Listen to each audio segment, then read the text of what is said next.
नमस्कार, मैं श्रीमती प्रेम परिहार, सहायक आचार्य, राजकीय बांगड़ महाविद्यालय डीडवाना, और हम पढ़ रहे हैं रेशियो एनालिसिस। इसके अंदर आज हम पढ़ेंगे इन्वेस्टमेंट एनालिसिस और मार्केट वैल्यू रेशियोज़। ये अनुपात अंशधारी के कंपनी में वर्तमान और भावी विनियोगों के विश्लेषण में सहायक होते हैं। इनकी सहायता से विनियोग के मूल्य की लाभांश, अर्निंग्स तथा बाजार मूल्य आदि से तुलना की जाती है। इसके माध्यम से यह ज्ञात किया जाता है कि अंशधारी के विनियोग के मूल्य पर क्या प्रभाव पड़ रहा है। इस प्रकार अंशधारी इन अनुपातों की सहायता से अपने विनियोगों के भावी बाजार मूल्य का पता लगाने में समर्थ हो जाता है। इसी कारण इन्हें बाजार मूल्य अनुपात भी कहते हैं। इन अनुपातों के अंतर्गत प्रतिअंश अर्जन, मूल्य अर्जन अनुपात तथा प्रतिअंश लाभांश और लाभांश प्राप्ति अनुपात और लाभांश भुगतान अनुपात तथा संचिति और पूंजी का अनुपात ज्ञात किया जाता है। अब इन अनुपातों के बारे में हम एक एक करके जानकारी लेते हैं।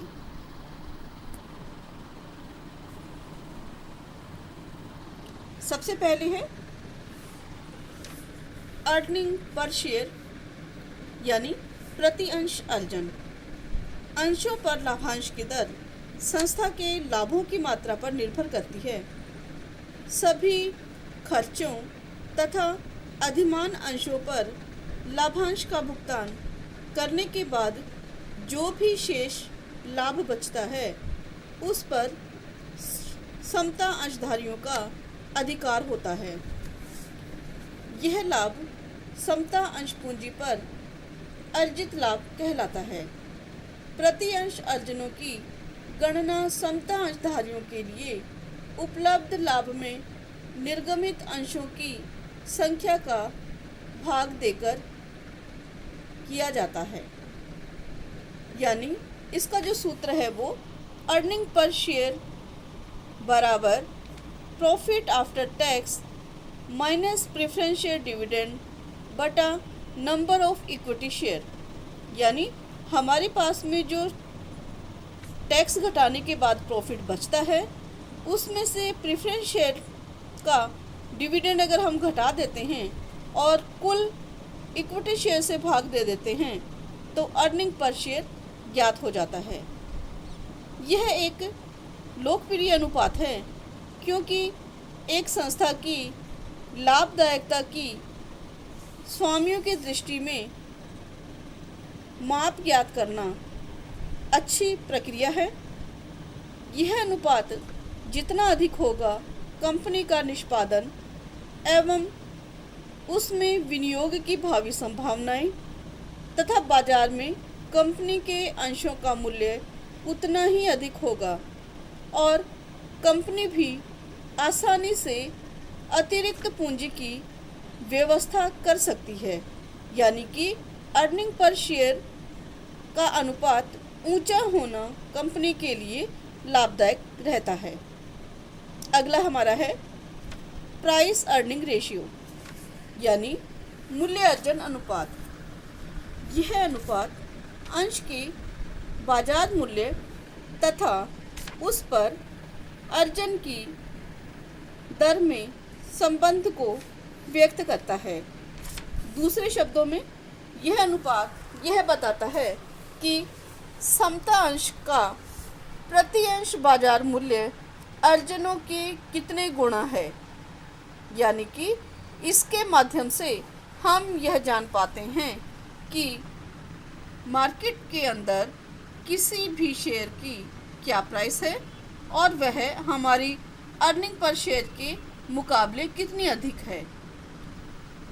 प्राइस अर्निंग रेशियो ज्ञात करने के लिए मार्केट प्राइस पर शेयर को अर्निंग पर शेयर जो हम पहले ज्ञात कर चुके हैं उससे अगर हम भाग देते हैं तो हमारे पास में ये रेशो आ जाता है।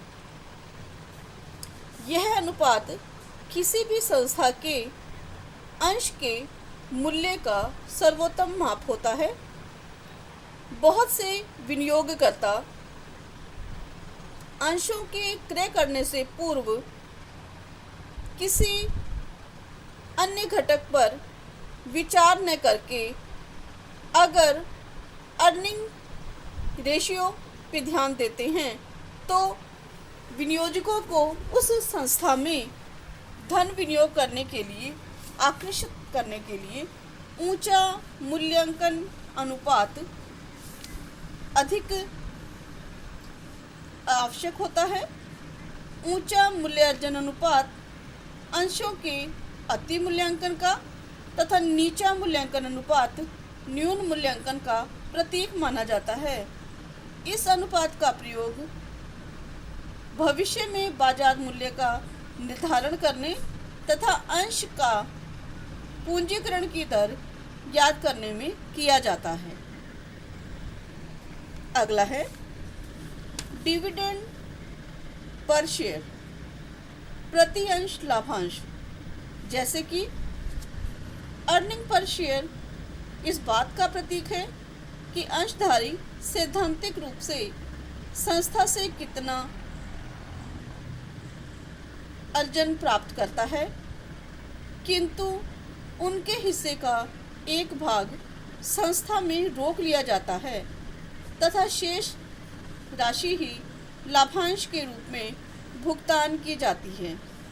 अतः प्रति अंश अर्जन लाभांश अनुपात प्रति अंश के आधार पर अंशधारियों को भुगतान की गई राशि होती है।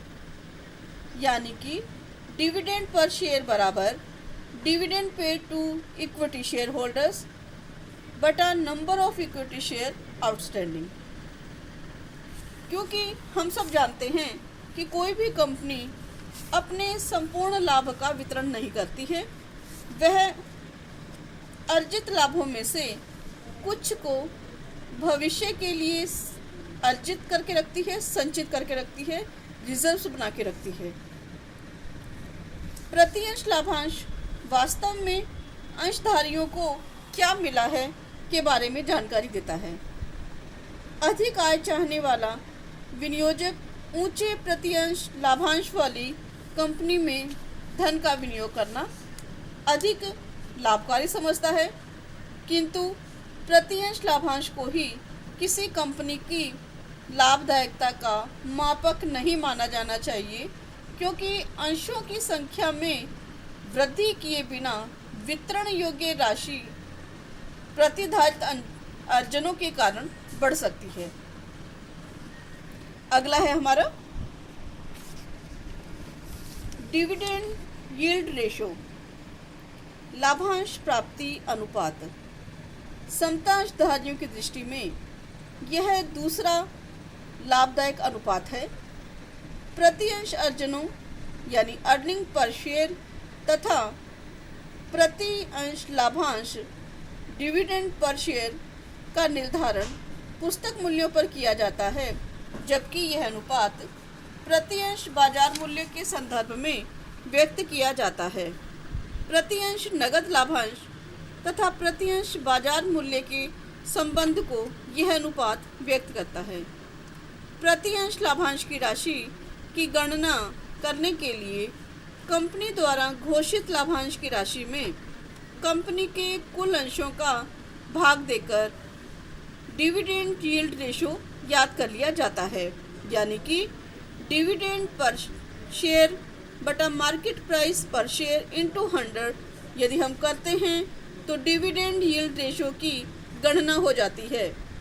यह अनुपात अंशधारियों को अंशों के बाजार मूल्य के आधार पर लाभांश के रूप में प्रत्याय अर्थात उनके विनियोग पर वास्तविक प्रत्याय दर को बताता है। यह एक लोकप्रिय अनुपात है। इसकी गणना समान उद्योग की तुलना करने के लिए भी की जा सकती है। अगला है हमारा डिविडेंड पे आउट रेशो, लाभांश भुगतान अनुपात। लाभांश भुगतान अनुपात यह ज्ञात करने के लिए कि प्रबंधक कर चुकाने के पश्चात शुद्ध लाभ का कितना भाग नगद लाभांश में वितरित करते हैं और कितना भाग रिजर्व्स के रूप में अपने पास रखते हैं। इस प्रकार लाभांश भुगतान अनुपात समतांशधारियों से संबंधित अर्जनों एवं उन्हें वास्तव में भुगतान किए गए लाभांश के मध्य संबंध का माप करता है। इस अनुपात की गणना करने के लिए समतांशधारियों को चुकाए गए कुल लाभांश में से उनसे संबंधित कुल लाभों का भाग देकर या प्रतिअंश लाभांश की राशि में प्रतिअंश अर्जन की राशि का भाग देकर उसे 100 से गुणा करके ज्ञात कर लिया जाता है। यानी कि डिविडेंड पे आउट रेशो बराबर डिविडेंड पर शेयर बटा अर्निंग पर शेयर इंटू 100, या दूसरा तरीका है इसका इक्विटी डिविडेंड बटा profit after tax minus preference share dividend into 100। यदि हम करते हैं तो हमारे पास में डिविडेंड पे आउट रेशो ज्ञात हो जाता है। यह अनुपात कंपनी को अपने अर्जनों को लाभांश के रूप में यदि कम वितरित करती है, वह वित्तीय दृष्टि से सुदृढ़ और तीव्र गति से बढ़ने वाली कंपनी या संस्था मानी जाती है। एक ही संस्था के अनेक वर्षों के अनुपातों से दूसरी संस्था के अनुपातों से तुलना करके पर्याप्त लाभांश की जानकारी ली जा सकती है। अगला अनुपात जो हमारा है रिजर्व टू कैपिटल रेशियो। यह अनुपात कंपनी की लाभ वितरण नीति को स्पष्ट करता है। इसके लिए कैपिटल टू जितनी हमारे पास में है, हम देखते हैं कि संपूर्ण इक्विटी शेयर कैपिटल को संपूर्ण लाभ नहीं बांटा जाता, कुछ मात्रा में रिजर्व्स रखे जाते हैं। तो जब रिजर्व टू कैपिटल रेशियो की गणना करते हैं तो रिजर्व्स बटा इक्विटी शेयर कैपिटल का भाग दे करके हम इस रेशियो की गणना कर सकते हैं। यह अनुपात किसी संस्था की विकास स्थिति को बताता है। संस्था लाभांश वितरण में जितनी रूढ़िवादी नीति अपनाती है, यह अनुपात उतना ही अधिक होता है। यह अनुपात जितना अधिक होता है, संस्था की वित्तीय स्थिति भी उतनी ही अच्छी मानी जाती है। संस्था भविष्य में होने वाली हानियों को आसानी से वहन कर सकती है। इस अनुपात से इस बात की जानकारी भी होती है कि संस्था के अंशों का मूल्य बाजार में कितना चढ़ गया है। इस प्रकार यह अनुपात किसी भी संस्था की बाजार की स्थिति को स्पष्ट करने के लिए उपयोगी मापक के रूप में काम करते हैं।